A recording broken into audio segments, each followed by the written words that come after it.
Hello, all you positive heads out there. It's so good to be back with all you beautiful reflections of the one source consciousness that creates and animates all things.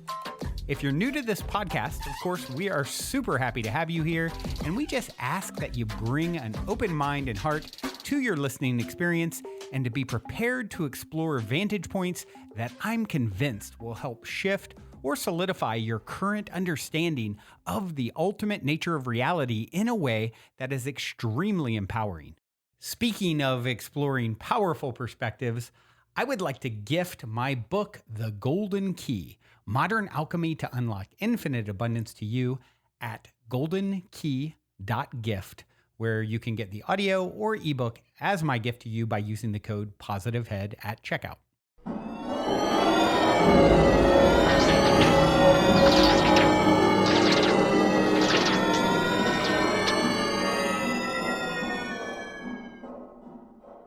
All right, all you positive heads. Welcome. Here we grow again. So grateful to be with you as always. My never-ending quest to find a new way to emphasize my intro. Thanks for riding that one out. You guys are the best. I appreciate that. Today, wisdom begins in wonder is the subject that I would like to discuss. The topic, the great philosopher Socrates once said, wisdom begins in wonder. I want to discuss that a little bit. I want to take some unique paths to get there, though. And before I do jump into that topic, I would like to take a moment to read a review on iTunes. You guys know I love receiving iTunes reviews. Not only do they help us to reach new people, but certainly help to fuel my fire to continue this labor of love. And it's, iTunes being the holy grail of all things podcasting. It's a great thing to do if you want to help the show reach new people. Of course, you can always share with your friends and family. You can send smoke signals, telepathic messages. I accept all the things. This thing came in. This review came in from Sensei Coffee. I love you so much. And Sensei Coffee said, a review from the perspective of the not-so-perfect spiritual leader. I am a martial arts instructor and Zen teacher. As such, I try to guide my students toward the path of connecting with the greater. Even those that teach need guidance and help at times. I'd venture to say even more than those that do not teach. I started pouring through the deep, dark parts of my young existence about 6 months ago in an attempt to heal old wounds. One of the things I found in that journey is the Positive Head podcasting community. And oh, how refreshing it is to have a place to come and be recharged and guided down a road I have walked for so long, yet still do not know nearly enough about. Thank you for the love, the guidance, and the positivity. Oh, thank you, Sensei Coffee, for that wonderful review. And I agree with you wholeheartedly. I always say, you guys have heard me say for a long time, we teach best what we most need to learn. And we're all students first and teachers second, in my opinion. And so I know leadership, as Lao Tzu put it so eloquently, why is the sea king of 100 streams? Because it lies below them. Therefore, it is king of 100 streams. So serving, humility, understanding that you have, the more you know, the more you realize you don't know. So you got it. You are on the path, and I appreciate you taking the time to reflect back to me via that wonderful review. And with that being said, I'm going to jump right into this whole idea of wisdom beginning in wonder. And I saw this quote actually yesterday, and I just loved it. I'd never seen it before by Socrates. And so short, sweet, powerful. And then I saw a question on the Facebook group this morning.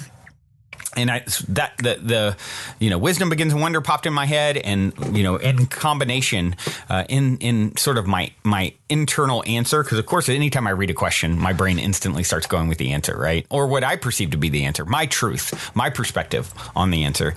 And so then I thought, well, I have addressed this as the questioner suggested. They said, I'd probably asked this multiple times, or had addressed it or been asked it multiple times before. But of course, circling these things is super important. Continuing to circle questions, thoughts, ideas, and getting deeper insight and rewiring our brains and hearts and minds to fully embody the new perspective that we're adopting. So it's, yes, I have received this question before, but tying it into this whole idea of bringing wonder to this question is new, fresh and clean. So this question came in by Veronica on the Positive Heads with an S Facebook group. And if you're not in the Facebook group, please come join us. It is a wonderful, wonderful collection of P-heads sharing, connecting, asking questions, supporting each other, meeting up in 3D. It's such a wonderful thing to have watched blossom over the years. And it's a private group so that you can get personal, open up if there's anything, that you don't necessarily want the rest of Facebook land to see. And it's a safe, wonderful place to connect. So this question Veronica posted earlier today said, I have no doubt that this has been asked and answered multiple times before, but how do we believe in source energy and the universe and our ability to have everything we want when there are places in the world that are devastated with war and disease and hunger? Or when there are natural disasters that wipe out entire cities? And I'm sure many of you, like me, when you see this, there's probably a bunch of comments already, brilliant comments. That's one of the things, too, I love about the Facebook group. I love seeing you guys' comments. A lot of times, I don't respond, taking the time to respond or whatever because, I'm doing lots of things and I do a lot of responding via this show, but I love seeing your responses because there's so much wisdom. There's so many bright lights in our group, and I just love you guys for that and such beautiful reflections. But so yes, this has definitely been discussed a lot and not in a while though. So, first, this whole idea of wonder, bringing wonder to it, right? That's what instantly came up we're looking at this, what Veronica, when you're asking this question, you're asking it from a place as if something is wrong, right? It's sort of assumptive that disease and hunger is bad, that natural disasters are bad. And I get it. There are relative truths. From a certain perspective, I would agree with you. I'm not seeking a natural disaster for me, my family, my friends, anyone for that matter. That being said, if that transpires, I am aware enough in my own understanding and belief in the ultimate nature of reality that it's always happening for us, not to us. Always, in all ways. And that's a big one for people to get. It's a huge one on the path back to remembering who and what we truly are. And that is, who and what are we? You may ask. Well, I've got an answer for you. And you are source. You are it all. The up, the down, the left, the right, the black, the white. Have you ever seen a painting that didn't have shadow in it? No, you certainly never seen a beautiful painting without shadow.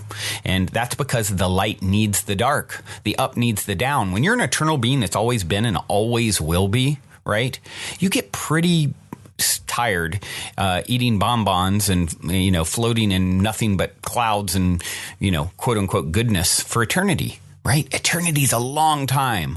I always use the example of take your biggest crush you've ever had in your life, whether it's a celebrity, musician, someone you knew, whatever it is. Think of the most attractive human you've ever dreamt of being with at any point in your life, right?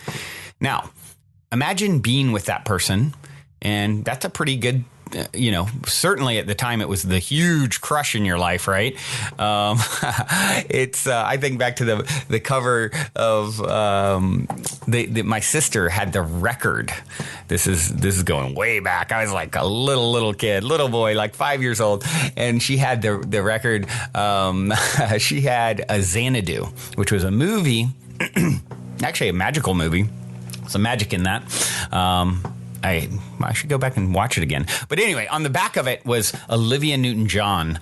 I remember, and being like 5 years old, and she was just like in this beautiful dress and like this, she was the main actress in the movie, I believe.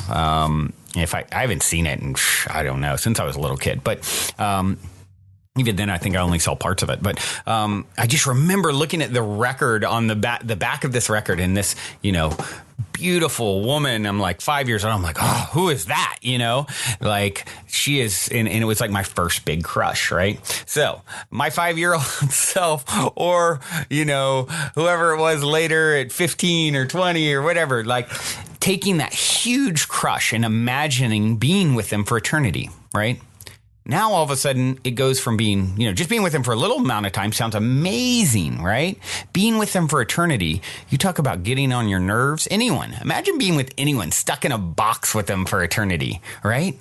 But have separation from them, then get the experience, right? So we need the contrast. Take your favorite food, whatever it is, how delicious it would be after you had nothing but bread and water for 2 years, and then you had your very favorite meal ever.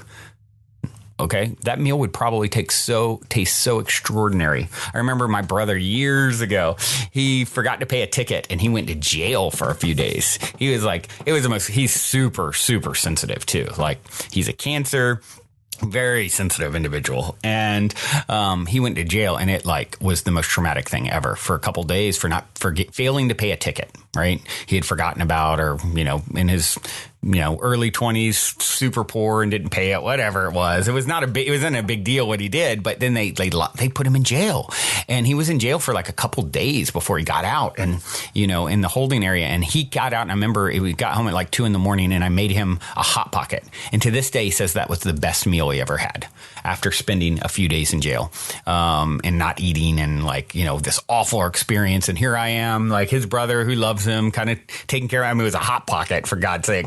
But he still says that was the best meal he ever had. And so imagine having your favorite meal after some horrible experience, or, just having bread and water for 10 years, right? Straight. But then have that favorite food every day for 1,000 years. It's going to get pretty not good. And so we need the contrast. Source needs the contrast. When we view these things as like something is wrong, there's something that's happened that shouldn't be happening. And I would challenge you to say that Source has never made a mistake in all of eternity. There's never been a victim in all of eternity. The soul that is experiencing whatever it is you're perceiving is an eternal being that can never ultimately be harmed. It can pretend to be harmed. It can pretend to have disease. It can pretend to experience hunger and get killed in a natural disaster. But guess what? Then it just finds itself still exists, and then it chooses again and takes the experience that it learned, and it grows as a result of it. And that is so clutch to understand.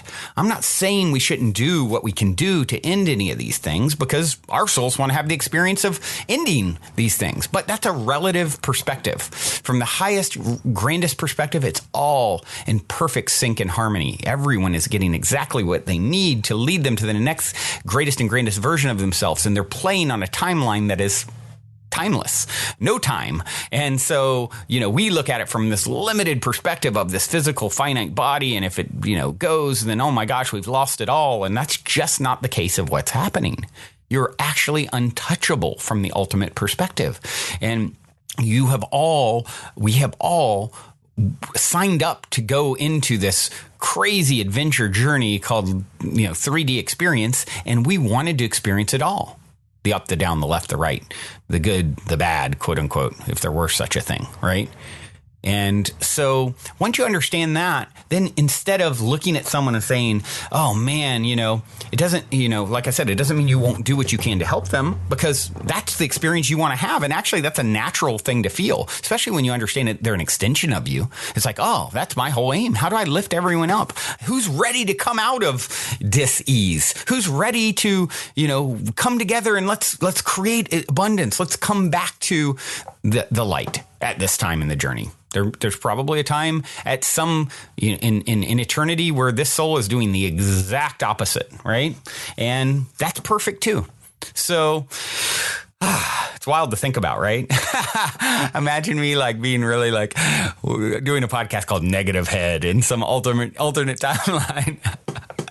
I'm just hating on everything. It could happen. Oh man. But so, yeah, I mean, I look at that. You've heard me talk about it with my son's mother. We're like yin and yang. She's very dark and twisted perspective on her goddesshood, and it's very almost like possessed person. She can't even be in my son's life because she's so like schizophrenic, dark, twisted, seems like a possessed person. And it's like, oh, I can see it and say, wow, that's kind of fascinating. What a badass soul that you chose that, so that our son could have the experience of this light and dark figure that he wanted to have that unique journey of being a mix of these two things and finding balance and bringing balance to darkness and taking her genetic code and helping to, elevate it, remove it from suffering, right? Take it out. I think that's a fascinating way to view the world. It's just a fascinating, and I really do view her as like, her soul's probably so amazing and badass. And this is like my own intuition on it, that she says, look, oh, Brandon, you want to have like this super elevated experience? Bradley, you want to have, this super love-filled experience? Cool. Well, for the roots to reach that, or the branches to reach that high, the roots need to reach equally deep. And I love you so much, I'm willing to play that role and be the counterbalance. Isn't that a beautiful way to view it? Instead of, poor her, right? It's like, oh, wow, what an incredible gift. Like, it's my favorite book of all time is The Little Soul in the Sun by Neil Donald Walsh. It's a children's book. I highly recommend. You can read it in 15 minutes. Even it's for adults, children. I mean, it's written as a children's book, but every adult should read it. Highly recommend getting it. And it explains this as the way it's all working. People, other souls giving you the opportunity. If God, source, wanted to experience forgiveness and all is perfect, who to forgive? Well, someone has to play that role. Someone has to go dark in order to give you that opportunity to be the emotion and energy of this thing called forgiveness, right? And they're doing it as a gift. It's always a gift. Conversations with God, and Neil Donald Walsh wrote that book too. He always says, I've sent you nothing but angels.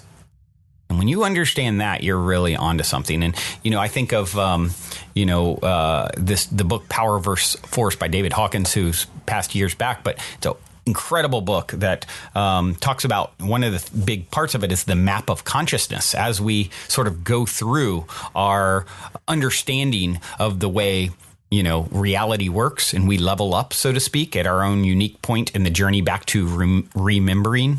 The very lowest, it's power versus force. Now, in force, the lowest level essentially is shame, and the emotion with that is humiliation.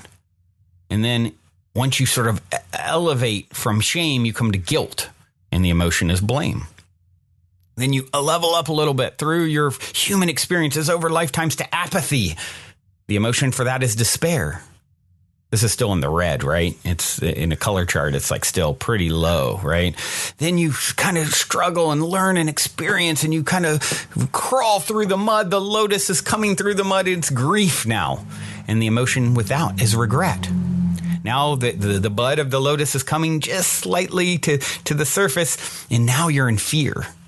Right? And the emotion with that is anxiety. From there, desire. And the emotion is craving. Then anger. Oh, you're getting close. Now you've got energy, right? You're motivated. You're angry. Your emotion is hate. Now you're getting into those three were orange, right? Now you're into the yellow next. You're right on the line going from force to power. You're at pride, right? And your emotion is scorn. This is very close to the crossing line from force into power. You jump into this next neutral point, courage. Your emotion becomes affirmation. You go from courage, now it's starting into power, neutrality. You're neutral. Your emotion becomes trust.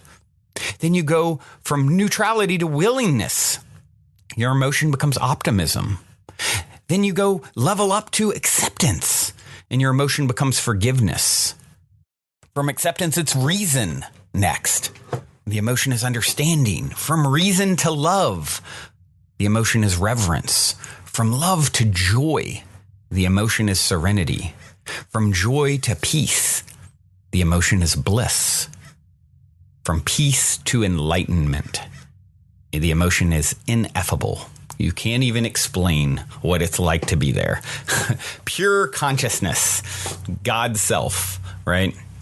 And that's the journey. We're all somewhere in there most of the time. We probably jump around, but where are you in that chart? If you see as this book talks about as an example, I recall reading it years ago, you see the homeless person on the side of the road. Are you at the point in your level of consciousness that you look at them and think, oh, I feel so sorry for them. Like, wow, that's so pitiful. They're repugnant even, right? Oh, look at them, or just, I'm sorry. I feel bad for them actually. Oh, that's a little sweeter, right? Or maybe it's now anger towards them. Get a job, you bum. Don't you know we all work for a living around here? What's your problem? Meanwhile, most of the people you see like that have mental health issues, right? But I digress. So anyway, but that's a perspective people take.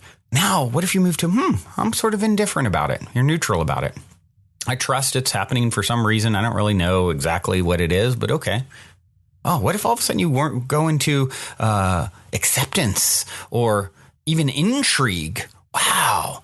How interesting that this homeless person is actually, I understand that that's actually source in disguise. Like Ram Dass said, treat everyone as if they're God in drag, right? I understand that's God in drag. And that's such a powerful fractal of the divine source consciousness that it's so brave and bold that it chose to have that experience when it really has it all. It chose to leave it behind so that it could experience having nothing but that park bench it's sleeping on and the cart it's pushing with a brain that is maybe not quite up to par. It's like running in a beater car, right? The brain is kind of broken. It's not working right. The fuel being put in the tank isn't good fuel. It's sputtering, and so therefore the consciousness is not coming through. Certainly in its highest form, its highest self is not really living through. And I think back, I forget who it was who was talking about this on the show recently. It was one of my recent interviews, and he was saying how he can tap into people's higher self or miraculous self. It's a guy, I think, who was talking about the miraculous self, and if I recall, and he was saying, he would always send blessings to people. You'd see on the he would see on the side of the homeless people or whatever when he's walking around, and all of a sudden he got like a clear image from the person that homeless person's higher self saying, do you feel I need your blessing? I need something from you, and he said it kind of took him back, like, whoa, okay, all right, maybe not, all right, I got you, never mind, I won't offer. But it's interesting, like we have such narrow bandwidth on how we view reality and what's going on and the stories that are taking place out there. They're all perfect. They're all divine. They're in, otherwise God is making a mistake, right? Source has never made a mistake. It's perfect. It's divine. It's pure perfection, right? By definition, according to every, even organized religion. So, let's apply that, shall we? Let's start living with that lens, that higher self, expanded self, miraculous self, God's self's lens, the way it views reality, and then watch the experiences shift. That all the negative energy and emotion that comes up from seeing something happen that you wouldn't choose and prefer to happen, right? But now that you're seeing from the eyes of your master self, your higher self, you say, okay, I wouldn't have chose for that natural disaster to happen, but I trust completely. It's happening exactly as it should. It's all in divine order.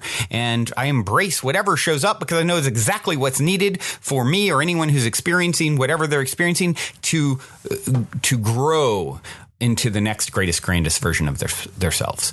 And that is the way. That is the path that we navigate this 3D reality. That's the future of your navigation. That's the new lens you look through. And that lens is leading you to experiences that are well beyond what your former self had. And so much gratitude for your former self to have a narrower vision so that you can have the contrast to make it all taste good, right? So the meal tastes a lot better than it used to. No more eating and swallowing, regret and shame and feeling sorry for people and all those things, right? When it's not necessary. It's based off of a perspective that just doesn't fully understand. And a lot of you are so sensitive, like my brother, so many of you are empaths, and you're feeling everything. And so it hurts, until you start shifting your perspective. And that helps you to expand. And when you expand, you can fit more. And when you can fit more, your life reflects more abundance, more joy, more peace, more of the things you'd wish to see in it. So I challenge you to go out and instead of carrying all that heavy energy, put on the eyes of wonder and marvel at the magic and the sheer perfection of it. Because when you cross over, that's what you're going to zoom out and see. You're going to weep at the beauty, the tapestry of utter perfection that is taking place, where everyone is always getting exactly what they need and co-create. Wisdom begins in wonder. Indeed, it's true. That's my story. I'm sticking to it. Ready to sprout my wings with this song that I'm leaving you guys with today. It is Ataya. The song is called Wings. Hope you enjoy. Till next time, journey well. Love you so, so much. Also, before we cue up today's song, as a quick reminder, don't forget to download the Golden Key audio or ebook as my free gift to you at goldenkey.gift using the Golden Key code POSITIVEHEAD. And please, if you enjoy my gift, leave a positive review on Amazon so others can unlock their lives with the help of the Golden Key as well.